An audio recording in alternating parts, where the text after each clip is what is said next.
In the heart of Vietnam's verdant, undulating landscapes, where the rhythms of ancient traditions persist amidst the currents of the rapidly modernizing world, we find Tieu Nu. Her life, like countless others in the nation's rural tapestry, is a testament to resilience, resourcefulness, and an unwavering connection to the land. As the first light of dawn caresses the emerald fields, she embarks on another day, a journey of sustenance and spirited effort. For Tieu Nu, and her cherished baby Zoe, each sunrise brings a new purpose, a fresh challenge in the intricate dance of survival and aspiration. Today's endeavor centers on the humble banana, a fruit deeply woven into the fabric of Vietnamese life and economy. More than just a tropical delight, the banana tree, Musa acuminata, is an agricultural marvel, its presence ubiquitous across the country, from the northern mountains to the Mekong Delta's fertile plains. Vietnam, a significant player in Southeast Asia's agricultural sector, recognizes the banana not merely as a food source but as a multifaceted commodity. Locally, it's a cornerstone of the rural diet, an accessible source of nutrition. Globally, demand for Vietnamese bananas has grown, contributing to the livelihoods of millions of smallholder farmers like Tieu Nu. This burgeoning export market highlights Vietnam's strategic agricultural policy, aiming to diversify its produce and tap into international supply chains, particularly in Asia. Tieu Nu carefully navigates the dense foliage, her movements precise as she selects ripe bunches.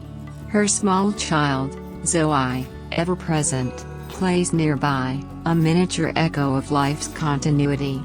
The utility of the banana tree, Tieu Nu knows instinctively, extends far beyond its sweet fruit. Its robust trunk, often overlooked, serves as vital fodder for livestock, chickens, ducks, pigs, buffaloes, and cows, a sustainable input in the circular economy of rural farming. Moreover, in traditional Vietnamese medicine, various parts of the banana plant are revered for their therapeutic properties, a testament to centuries of accumulated indigenous knowledge. From treating digestive ailments to acting as an anti-inflammatory, its applications are diverse. The fruit itself is transformed into a myriad of culinary delights, crispy dried snacks, comforting cakes, and savory dishes. Even the broad, waxy leaves find purpose, used to wrap delicate foods, imparting a subtle fragrance, or occasionally, for their medicinal extracts. This comprehensive utilization exemplifies a deeply ingrained ethos of zero waste and holistic living, a principle that resonates profoundly in sustainable agricultural discourse today. After a successful harvest, with bundles of fresh bananas secured, Tieu Nu prepares for the next phase of her day, the market. It is here, amidst the bustling vibrancy of the local marketplace, that the true heartbeat of the community is felt. This microcosm of commerce is more than just a place to exchange goods, it's a social hub, a news forum, and a testament to the enduring power of direct human connection in an increasingly digital world. The journey home, then to the market, is a familiar one, filled with quiet determination. As she carefully arranges her freshly picked bananas, a transaction begins. "How much for a bunch?" a kind elderly woman asks, her eyes twinkling. 5,000 dong a bunch, Grandma, Tieu Nu replies, a small smile touching her lips. The exchange is swift, amicable, a dance of mutual respect between vendor and customer, a daily ritual that underpins the local economy. 5,000 dong, a modest sum, yet accumulated, it represents vital income, for food, for Zoe's needs, for the small dreams nurtured in a challenging world. The market offers more than just the sale of one's own produce. It is also an opportunity to acquire what is needed for the household. Tieu Nu, ever planning for the future, turns her attention to fresh vegetables. "How much for a cabbage plant?" she inquires. 1,000, comes the reply. "Then 20 plants, please," And a big one at that. She asserts, demonstrating her practical foresight. Tomatoes follow, 5 plants to complete her nascent garden. These purchases aren't merely ingredients, they are investments in self-sufficiency, a hedge against the vagaries of external food supplies and prices. The market, in essence, is a living lesson in economic resilience, where shrewd decisions and careful planning ensure the family's well-being. Yet, even in this vibrant panorama of daily life, harsh realities often surface. As Tieu traverses the familiar paths, a jarring sight disrupts the bucolic scene: mountains of carelessly discarded waste. Plastic bottles, bags, and various detritus mar the roadside, an ugly scar on the otherwise pristine landscape. A wave of profound frustration washes over her. Why are the people here so careless? How much garbage is thrown away? Her questions hang heavy in the air, echoing a broader, more critical concern that plagues not just Vietnam, but much of the developing world. This isn't just a local eyesore, it's an environmental crisis with far-reaching consequences. Vietnam, like many nations experiencing rapid economic growth, struggles with waste management infrastructure lagging behind consumption rates. Reports from the World Bank and various environmental organizations consistently highlight Southeast Asia as a hotspot for plastic pollution, with significant amounts ending up in rivers and ultimately, the ocean. This impacts biodiversity, contaminates ecosystems, and poses long-term health risks. Tieu Nu, with a sense of civic duty, knows this cannot stand. "I have to take pictures to report to the higher-ups," she declares, her resolve hardening. "This has to be handled. It can't be left like this." Her personal observation transforms into a call for accountability, reflecting a growing awareness among citizens about their collective environmental responsibility and the urgent need for systemic change. This isn't just about cleaning up, it's about shifting cultural attitudes towards waste, promoting sustainable practices, and advocating for robust governmental enforcement. Her journey is then interrupted by an unforeseen obstacle: her motorbike, a lifeline in rural transport, sputtering to a halt. The engine, usually reliable, refuses to ignite. Frustration, tinged with anxiety, mounts. In rural Vietnam, a broken-down vehicle isn't just an inconvenience, it can mean lost income, missed opportunities, and a significant disruption to daily life. Repair shops are often distant, and the heavy machine is impossible to push alone. Just as despair threatens to settle in, a figure emerges from the distance. A man, observing her predicament, approaches. In Vietnamese culture, the spirit of Tinh Lang Niism, neighborly love and mutual aid, runs deep. It's a social contract, an unspoken agreement to assist those in need, a critical safety net in communities where formal support systems may be scarce. The man, a stranger in that moment, embodies this spirit. Hey, what's wrong?" he asks, his voice calm amidst her distress. Tieu Nu explains her plight, her face etched with worry. "My car won't start. I've been trying, but it won't budge." He listens patiently, then offers to inspect it. The problem, as it turns out, is a common one in a tropical climate: a wet electrical wire, likely from recent rain. He sets about drying it, a simple act of mechanical knowledge and human kindness. As he works, a glimmer of recognition flickers in Tieu Nu's eyes. This wasn't just any passerby. The realization dawns, startling yet reassuring. "Oh, who is that?" she murmurs. "He looks like Mr. Nam." The helper, whose simple act of roadside assistance saved her from a significant ordeal, was indeed Mr. Nam, a familiar face, a man whose presence often signifies a subtle undercurrent of support in Tieu Nu's challenging life. The sudden recognition of Mr. Nam adds another layer to the day's unfolding narrative. His helpfulness, Initially perceived as a general act of kindness from a stranger, now takes on a more personal significance. As the engine finally sputters to life, a wave of relief washes over Toucan. "Well, luckily I don't have to tow it to the repair shop. Thank you very much. Luckily you helped me. Otherwise, I wouldn't know what to do," she expresses, her gratitude heartfelt and genuine. Mr. Nam, ever humble, dismisses her thanks with characteristic Vietnamese modesty. "I'll help anyone I meet on the street." This simple statement belies a deeper cultural value, one that emphasizes collective responsibility and community solidarity, where individual well-being is often intertwined with the welfare of others. It's a philosophy that often acts as an informal social safety net, particularly in rural areas where state-provided services may be limited. Toucan, wanting to reciprocate, offers to treat him to a drink, a gesture of appreciation common in Vietnamese social etiquette. But Mr. Nam politely declines, citing work commitments.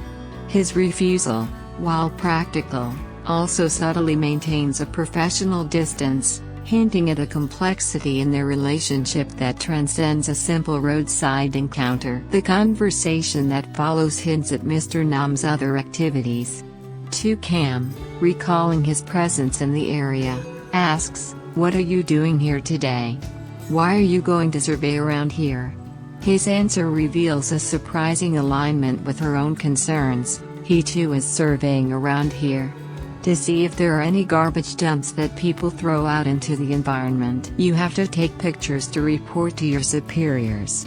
This shared commitment to environmental stewardship deepens the bond between them, showcasing their parallel dedication to civic responsibility. It underscores a growing, albeit nascent, movement within Vietnam to address the nation's burgeoning waste crisis. While individual acts of reporting may seem small, they collectively contribute to a larger push for accountability and cleaner communities. Such local initiatives, supported by individuals like Toucan and Mr. Nam, are crucial in supplementing top-down government policies, fostering a sense of ownership and collective action towards a more sustainable future. The day's events culminate with an unexpected shift in weather. The sky, which had only earlier caused Toucan's car trouble, now unleashes a torrential downpour. "Oh, it suddenly started raining. Why is it raining so hard now?" she exclaims. The sudden intensity of the rain is a stark reminder of Vietnam's tropical climate, often prone to abrupt and severe weather changes. Mr. Nam offers to take her home, a gesture of protection and care, but Toucan initially demurs, asserting her independence. Yet, the impracticality of navigating the slippery, rain-soaked roads with their child and purchases eventually sways her. "Let me take you home," Mr. Nam insists, his concern evident. As they travel, the road, slick with rain, presents its own challenges. The weather, however, brings a silver lining to Toucan's recent gardening efforts. "Luckily, I just finished planting the vegetables and it rained again. Luckily, I didn't have to water them." A small, welcome reprieve from the physical labor, a natural watering system for the seeds she so carefully placed. Back at home, the domestic scene unfolds with warmth and simplicity. Baby Zoe, affectionately called Mango, is the center of attention. Mr. Nam, now a temporary fixture in Toucan's home, engages with the child, playing with the new toys Toucan bought at the market. The air, though filled with the drumming of rain outside, is light with laughter and the joy of shared moments. Toucan, seizing the moment, presents her latest purchases, vegetable seeds. "I bought some vegetable seeds today too," she announces, her voice brimming with anticipation. Cabbage and tomato seeds, the foundation for her burgeoning home garden. This act of planting is more than just a chore, it's an assertion of self-reliance, a deeply ingrained cultural practice that ensures food security and healthy living. In many rural Vietnamese households, A home garden is not a luxury but a necessity, providing fresh, organic produce and contributing significantly to the family's diet. Mr. Nam, with an understated generosity, volunteers to help prepare the soil, a physically demanding task. "This one takes a long time to plant anyway, let me help you go down and plant it," he offers. This gesture, while seemingly simple, carries weight. It demonstrates a shared commitment, a willingness to lend a hand in the arduous work of rural life. They discuss the optimal way to create garden beds, vertical or horizontal, considering the steep terrain to prevent soil erosion. This practical dialogue reflects generations of accumulated agricultural wisdom, passed down through experience and observation. The act of cultivating the land is not just about growing food, it's about connecting with nature, understanding its rhythms, and building a sustainable future, one small plot at a time.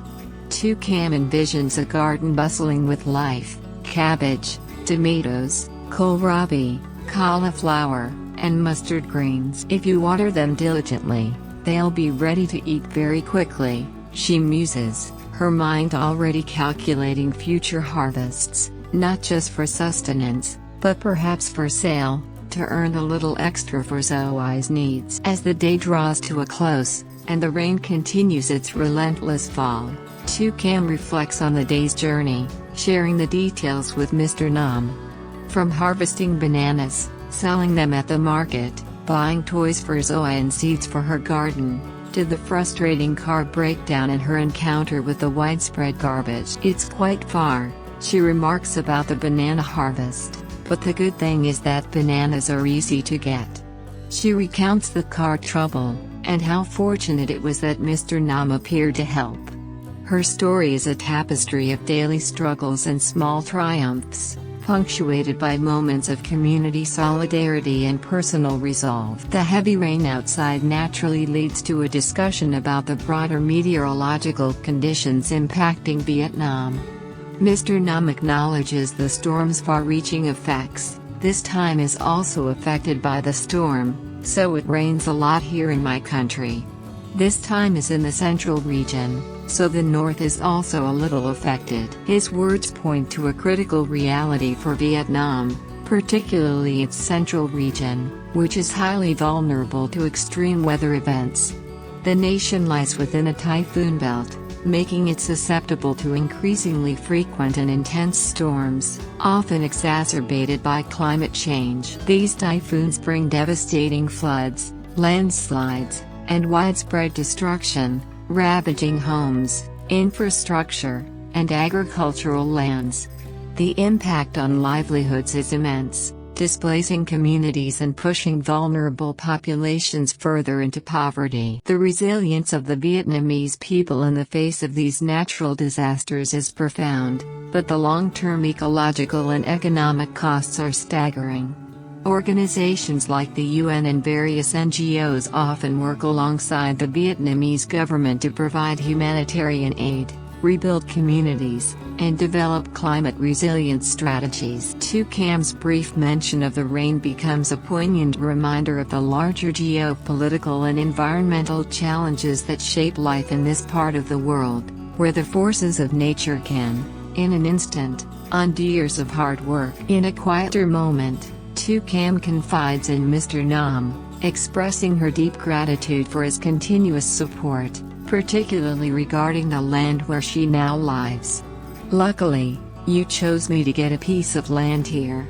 It's convenient to travel and it's also close to where you work. You helped me like this. Now I don't know how to repay you." Her words reveal a profound sense of obligation, a cornerstone of social relations in Vietnam. There's an unspoken understanding that such a significant gift, a place to live, creates a debt that is not easily quantifiable or repaid. She mentions Mr. Toucan, a previous benefactor, and the lingering debt she carries. "I still owe Brother Toucan a small amount of money before I came. Now if I have difficulties, will he help me with some money so I have money to cover expenses and buy milk for the mango harvest?" Her question is not just about money, It's about navigating the complex web of dependency, gratitude, and potential social awkwardness. The concern over Mr. Chuyen's wife, who might misunderstand his visits, highlights the delicate social dynamics that single women, especially those in vulnerable positions, often face in traditional societies. The perceived impropriety of a married man helping an unmarried woman can lead to gossip and reputational damage, known in Vietnamese culture as losing face. LyTuthat is acutely aware of these societal pressures, recognizing Mr. Chuyen's good intentions but fearing the potential for misinterpretation and the difficult position it could put both of them in. This intricate dance of obligation, community support, and social decorum forms a crucial, often unspoken, aspect of her daily existence, shaping her decisions and interactions as she strives to build a secure future for herself and baby Zoe.